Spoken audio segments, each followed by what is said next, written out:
It takes a great deal of work to make the ordinary enticing, but that's precisely what director Kenny Leon does in his production of Thornton Wilder's 1938 Pulitzer Prize-winning Our Town.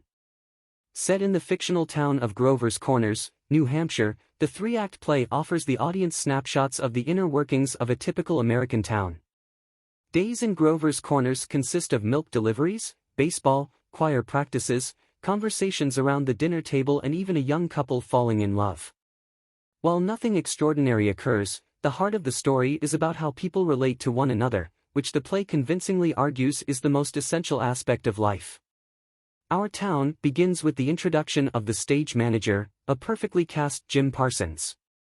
He works diligently to offer the audience a lay of the land. From Grover's geographical layout to the forewarnings of what's to come, viewers are compelled to take an interest in this place because of him. Once oriented, the narrative begins. Opening in 1901, Our Town centers on two neighboring families, the Gibbs and the Webbs. Dr. Gibbs, Billy Eugene Jones, and his wife, Mrs. Gibbs, Michelle Wilson, are pillars of the community. They have two children, George, Ephraim Sykes, and Rebecca, Sophia Kaija Harris. Just a house over are Mr. Webb, Richard Thomas, Grover's newspaper publisher, his wife, Mrs. Webb, Katie Holmes, and their children, Emily, Zoe Deutsch, and Wally, Hagen Oliveris, across three acts, one at the turn of the century, the second in 1904, and the final set in 1913, and all three condensed in this production into one intermissionless evening. Audiences watch as Grover's Corners, its citizens, and these two families grow and change. Since Grover's is so small, boasting a population of less than 3,000, nothing too drastic happens to its infrastructure.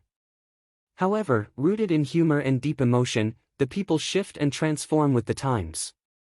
Dr. Gibbs scolds George for not helping his mother chop the wood in one scene.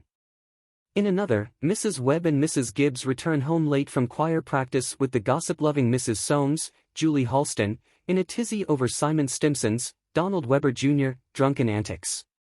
Later, on a moonlit night, viewers watch George and Emily converse.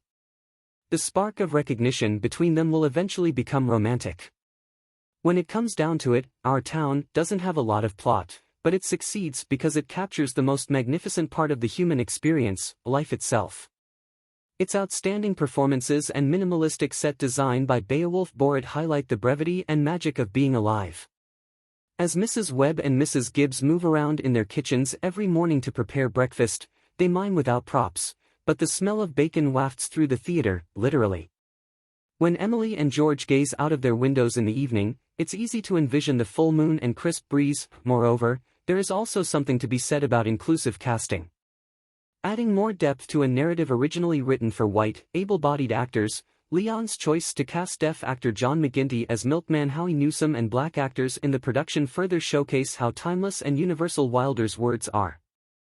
Despite our differences and the things that divide us, being alive is about the little things: coffee in the morning, a warm place to lay our heads, or even hopes of the future.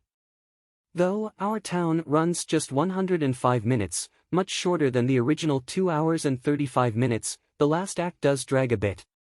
This final chapter centers on death and what we miss out on when we're not truly present. However, these scenes lean toward melodrama, removing some of the sharpness constructed in the play's first two acts. Still, Leon masters the core of Wilder's message. Life is fragile and fleeting, and love is all that matters.